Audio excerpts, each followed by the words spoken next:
Culture. When you think of a company's culture, what comes to mind? Our culture is what comes to mind? Fill in the blank. Culture is the way we get things done. Nice. Anyone else? Values. So we go off, we write a value statement, we look at cultural work. I think traditionally the concept of culture has gone through 3 phases. Phase 1 is culture is an event. You can see it. You can experience it. You come into a company and you can test its culture by observing what's going on. By the way, the culture is an event. We see it. We observe it.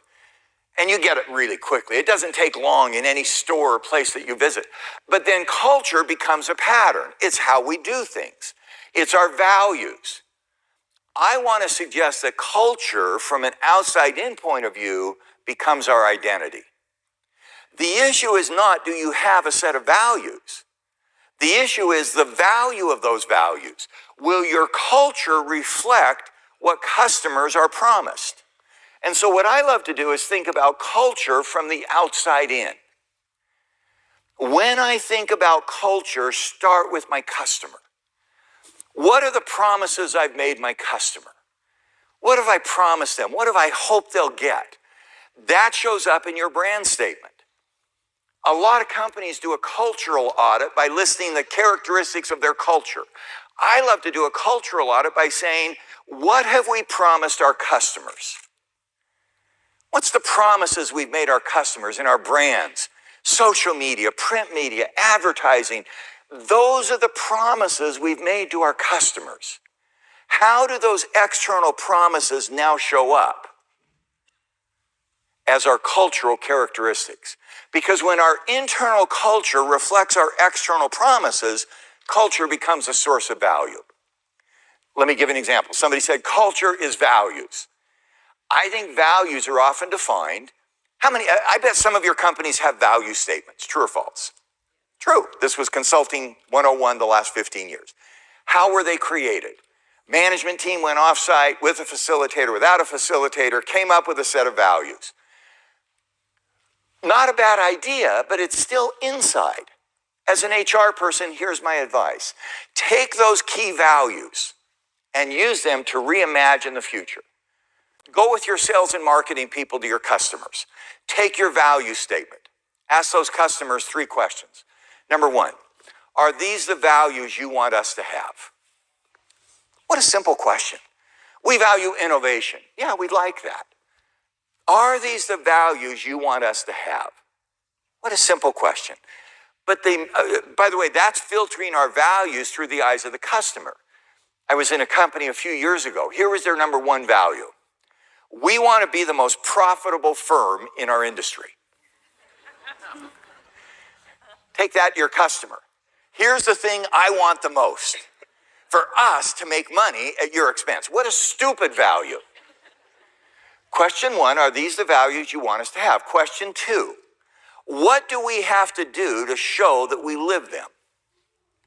Instead of us defining the behavior through some internal mechanism, let the customer define the behavior. Let me give an example. It happened a few months ago in Dubai. 3 a.m., I'm tired, I have a talk at 7. The bellman comes, grabs my suitcase. He said, oh, welcome, I give you good service. He grabs my bag, runs into the hotel. How many like that? How many dislike that? That one was an easier prediction. Why do you dislike it? It's my bag. I've carried it 6,000 miles. I can carry it 6 feet. I don't have change. I'm embarrassed. I'm not going to be able to give a tip. I don't have local currency. Or there's stuff, you're nodding, there's stuff in your bag you don't want anyone else to see.